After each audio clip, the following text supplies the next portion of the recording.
Okay, this is the third one, and I'm going to put it now beside the others.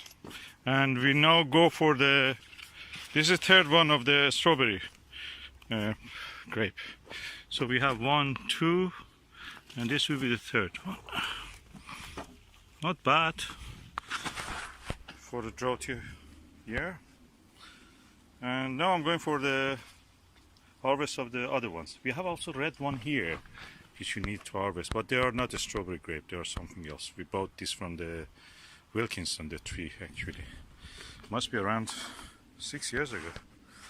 God, I transplanted it so many times. We harvest our grapes. These 3 are strawberry grapes. These 3, this one, that one, and that one are the phonics. Let's just knock him off. Come on. Yeah. You're not coming out. Oh no. And these 2 are from this Hamburg or Stuttgart German thing from Wilkinson. We bought it. And when we got this allotment, no, that allotment, yeah, that must be now around, God, must be around 6 years old now.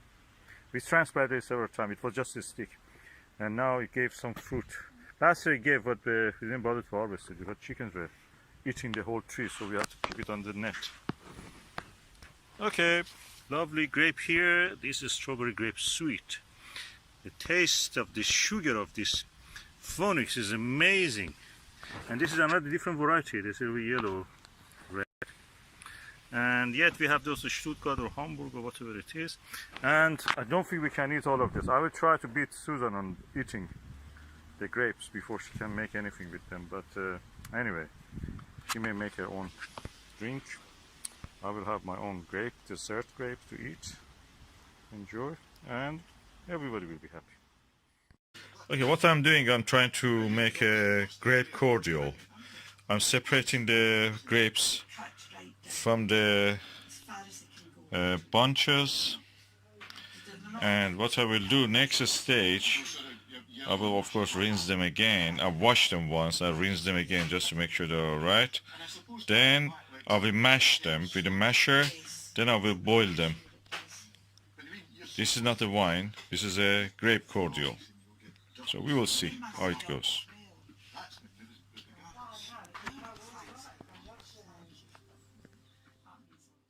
Okay, this is Sunday evening. We are trying to make a grape cordial with our grapes. So what I'm doing, individually I take these grapes,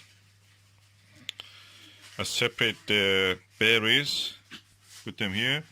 I put the rest of it, the pulp and the rubbish and the wooden material here. I compost them back. With this one, I will wash them inside this colander. I will wash them. Then I will mash them. I will show stage by stage what I'm doing. So these are all the. This has been here for around now, probably 1 month. And look, they have stayed lovely. Nothing happened to them.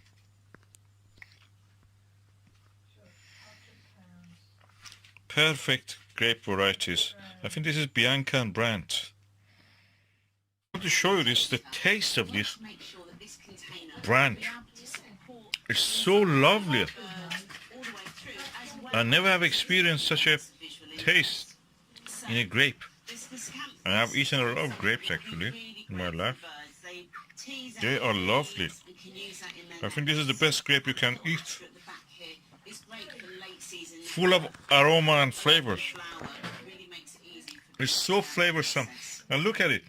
I've kept it now for 1 month inside the box, out of freezer, in the out of fridge, and inside the just a warm kitchen. And look, they're doing well. Normal kitchen. I mean, it's warm because everything is there.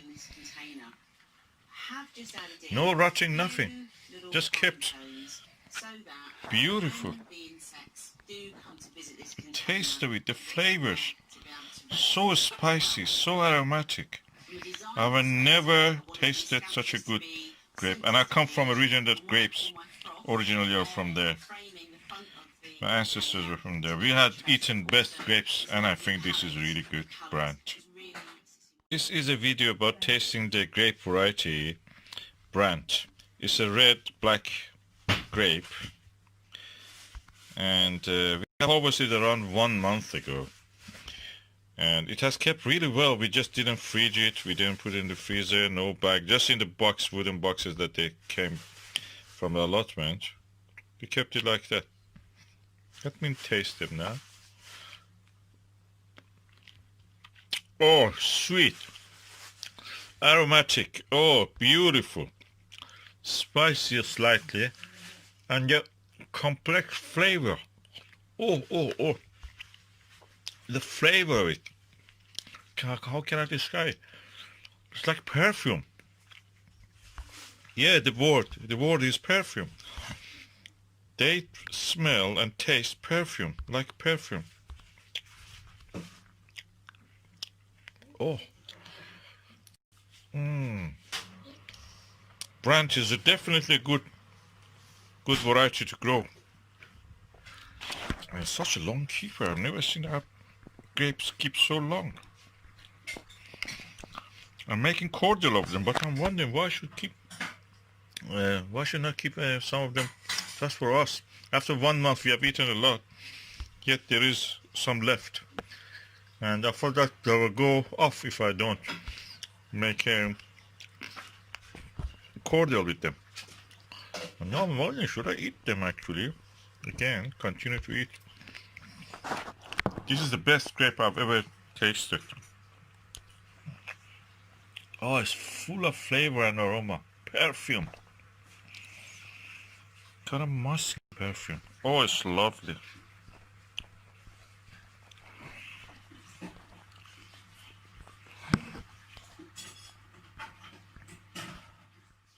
Okay, this is the electric hob, and these are the quality grape from our own orchard.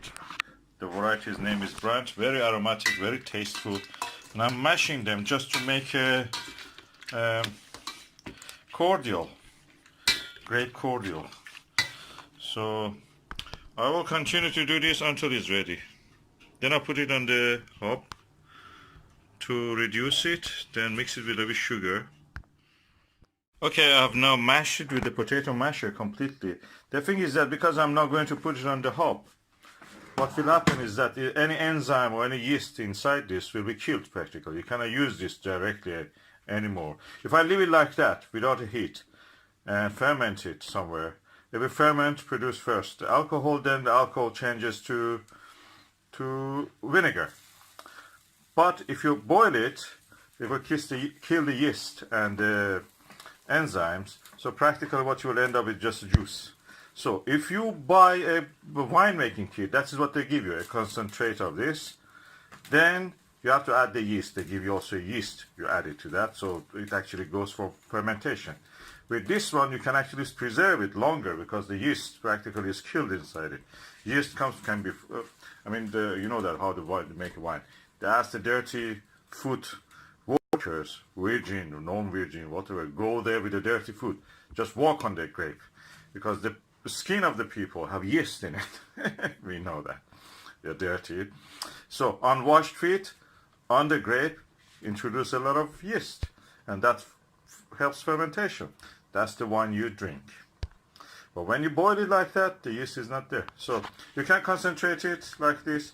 Then if you want to make a wine, you have to introduce the yeast. You can use any yeast. You can use the finger yeast. You just put your hand inside it or walk into it if you like. Or put a yeast from the bread making yeast.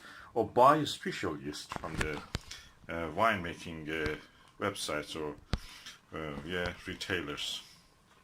That's the difference. Now I'm putting it and it's boiling. It's starting to boil. I have to make sure that this is not burning. Okay. When this is boiled, of course I'm putting the masher apart, you have to make sure it is not burning, so you may have to stir it from time to time. When it is boiled, what you will do, you add your sugar, you taste it to see how it is. Then you can use the sugar. Don't use anything other than brown sugar, cane sugar. Don't use purified sugar or anything like that. Some say use it. But anyway, it's different how you believe in the purification system. Is it healthy or not? But anyway, cane sugar is better. Brown sugar, demerara sugar, may give a little bit taste to it. So you don't want that taste into that. You want the grape taste. Of course, it depends on your taste.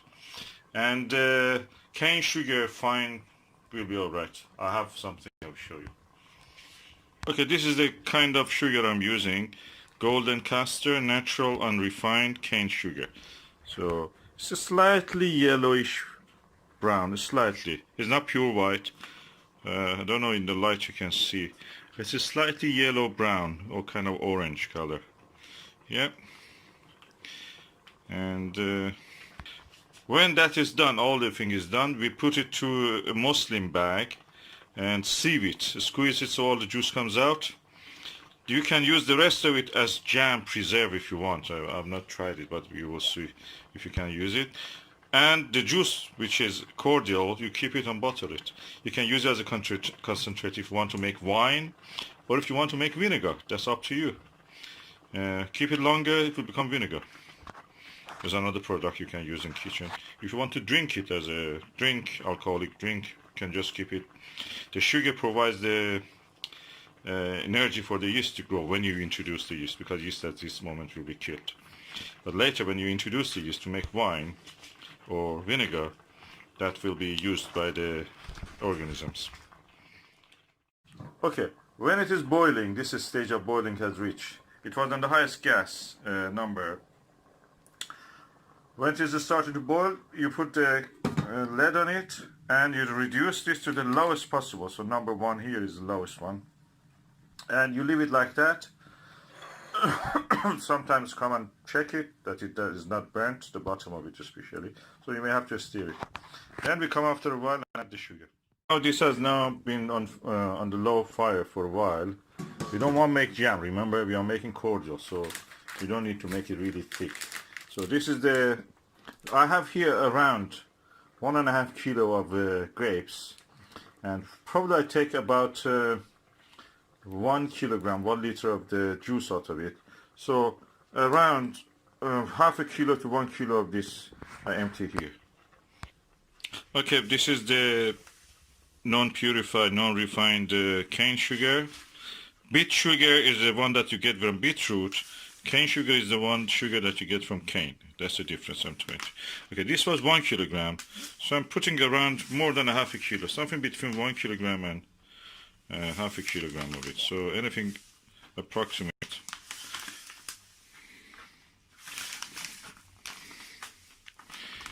Yeah. I think this is around, 800 grams of the sugar. And I will mix it with this properly.